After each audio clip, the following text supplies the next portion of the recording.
Let's get a quick take on a new poll conducted by Emerson College that found how Colorado registered Democrats rank the current Democratic presidential primary candidates. In first place with 26% of the vote is Senator Bernie Sanders, followed by Vice President Joe Biden with 25% and Senator Elizabeth Warren with 20% of the votes. Senator Michael Bennet polled at 1%. Articles editor 5280, Natasha Gardner, thank you for joining us in a different seat as Patty is in parts of, I think she's in Montana this week. Polling at 1% doesn't sound too positive. Now, if it's nationwide for Michael Bennet, I get it. But this was a Colorado Democratic poll. Were you surprised to see our own senator do so poorly? Well, what it might say is that people like him doing the job that he is currently doing more than anything.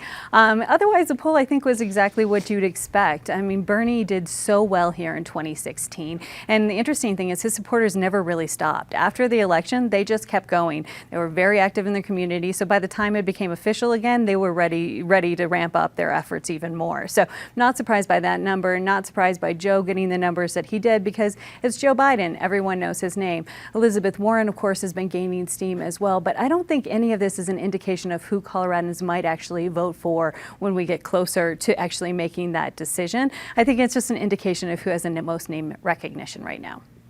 David Kopel from the Independence Institute and DU Law School. As Natasha noted, 2016, Colorado definitely felt the burn. Do you see that same feeling amongst the Democratic voters, at least at this point in the game? Well, sure, with between Biden at 26 and Warren at 20, that's 46% already lined up for the far left, and that doesn't include the scattered votes for other candidates from the Democratic far left.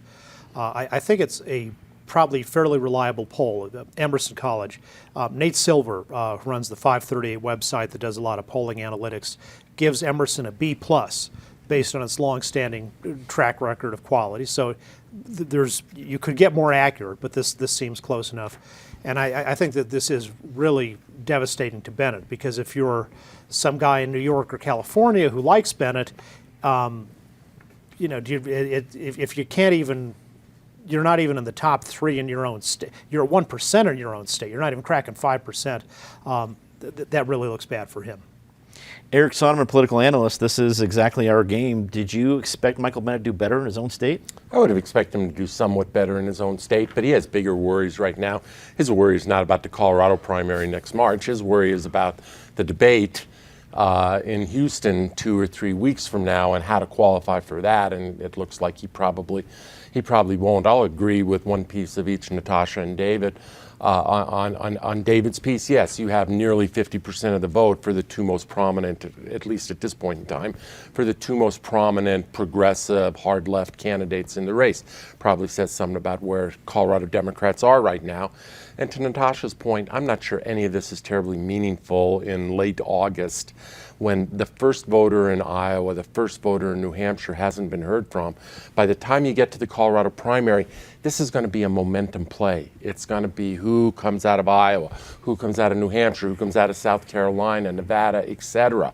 And it'll be down to a small handful of candidates, and it will be who has the momentum and who's still alive at that point. Breaking news editor Noel Phillips from the Denver Post joins us. It's great to have you back, Noel. Thank you. Noel, where does Bennet go from here? He's probably not going to be in the next debate. He got 1% in his home state. Are these tough times for him right now? Well, Michael Bennet has a job as a U.S. Senator in Colorado.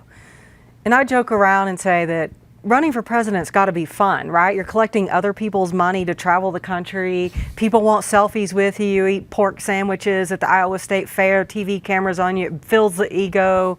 It's fun. So at some point, he's got to go back and do his job for Colorado in the Senate, but I bet he's having a lot of fun right now. I actually was surprised Hickenlooper dropped when he did, because I figured he was having a lot of fun, and he doesn't even have a real job.